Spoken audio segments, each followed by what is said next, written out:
এই যে আমাদের সিফাত, সে নতুন একজন বিকাশ নগদ রকেট ব্যবসায়ী। সে আসলে ছোট একটা প্রতারণার শিকার হয়েছে। বিকাশ এবং নগদ এজেন্ট নতুন নিয়েছে। কিভাবে প্রতারণার শিকার হইলা সিফাত, বলো।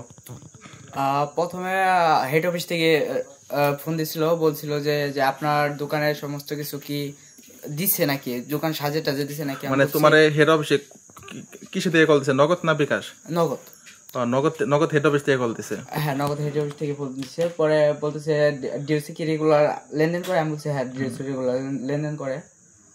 পরে হেড অফিস থেকে প্রথমে ফোন কেটেছে, পরে আবার ফোন দিচ্ছে। ফোন দেওয়া বলে যে আপনাদের নগদ এজেন্টের সাথে ব্যাংকের সাথে অ্যাড করে দিব, 7 নাম্বার একটা অপশন আসবে। আমি আবার তখন ডিএসএর ফোন দিচ্ছি, বলে হ্যাঁ যে বলে অন্য করে দেন। আর অন্য করতেছি। কি করতে কইছে তোমার? ডায়াল করতে বলছে। ডায়াল করতে বলছে। ডায়াল করে আমি একটা ওটিপি দেই নাই, একটা পিনও দেই নাই। পিনও জানতে চাই না, ওটিপি জানতে চাই না। ডায়ালের মাধ্যমে ওদের নাম্বারে সেন্ড মানি হয়ে গেছে। আবার আমাকে বলে ফাঁকের দোকান থেকে আরো টাকা ঢুকাইতে। বিকাশ থেকে নিছে? বিকাশ পার্সোনাল থেকে এজেন্ট থেকে টাকা নিছে কেন? এজেন্ট থেকে টাকা নেয়নি, আমার এজেন্টে ব্যালেন্স ছিল। বলে বিকাশ থেকে কত নিছে?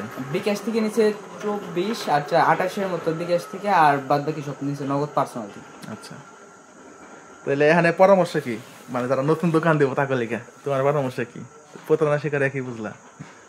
প্রতারণা শিকার বলতে গিয়ে তো শিখে মানুষ।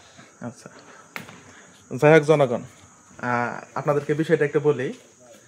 আসলে বিকাশ নগদ যে এজেন্টই নেন না কেন, প্রথমত 1 মাস 2 মাস প্রতারকটা প্রচুর পরিমাণে জ্বালাবে। আসলে এটা কে নাম্বারটা দেয়, যে এজেন্টটা হইলো কে নাম্বারটা দেয় আমরা জানি না, কিন্তু হয়তো বিকাশ বা নগদের কোনো লোকই, যারা অনৈতিক কাজ করে এরকম লোকই কিন্তু নাম্বারগুলো বাইরে পাচার করে, যেগুলো প্রতারকের হাতে যায়।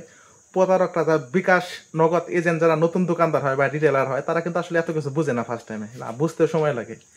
এইভাবে করে কিন্তু আসলে অনেক দোকানদার, বিকাশে যারা ব্যবসায়ী বা নগদ ব্যবসায়ী, এই প্রথম অবস্থায় কিন্তু তাদের কিন্তু অবস্থা খারাপ হয়ে যায়, আসলে ব্যবসা কিন্তু অচল হয়ে যায়। আর যে ছেলেটা, এটা হলো সিফাত, এর বাসা হইলো শেওয়াল, এটা হলো টাঙ্গাইল জেলা নাগরপুর থানা।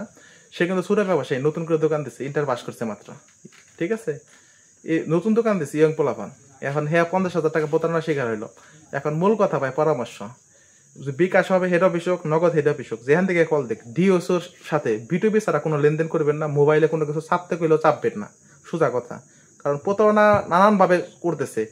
আর এই সেপারটা কিন্তু ডিওসোর নাম্বার থেকে কিন্তু কল দিছে, ডিওসোর নাম্বার ক্লোন করে সেপারটা কল দিছে। ডিএসওর নাম বাইসা উঠছে, যেহেতু ডিওসোর নাম্বার সেভ, নগদের ডিওসোর নাম্বার সেভ, ডিওসোর নাম্বার কিন্তু বাইসা উঠছে। আসলে কি এটা ক্লোন করে ফোন দিছে, যেটা আমরা বুঝতে পারছি। তারপরে অনলাইনে অনেক ভিডিও দেখছে, যেগুলো দেখে বুঝতে পারছি। তাই যারা বিকাশ এবং নগদ এজেন্ট নেবেন, অবশ্যই সাবধান থাকবেন। এইভাবে কিন্তু হাজার হাজার ক্ষুদ্র ব্যবসায়ী, নতুন ব্যবসায়ীদের কিন্তু টাকা মেরে কিন্তু একবার অসল করে ফেলতেছে। আর প্রতারকদের প্রতি বরদোয়া করবেন, এরা যেন কোনোদিন শান্তি না পায়। টাকা মেরা নিছে কিন্তু শান্তি না পায়। অমানুষ গোজানে আল্লাহ হেদায়েত করে। যাই হোক জনগণ, ধন্যবাদ সবাইকে। আসসালামু আলাইকুম।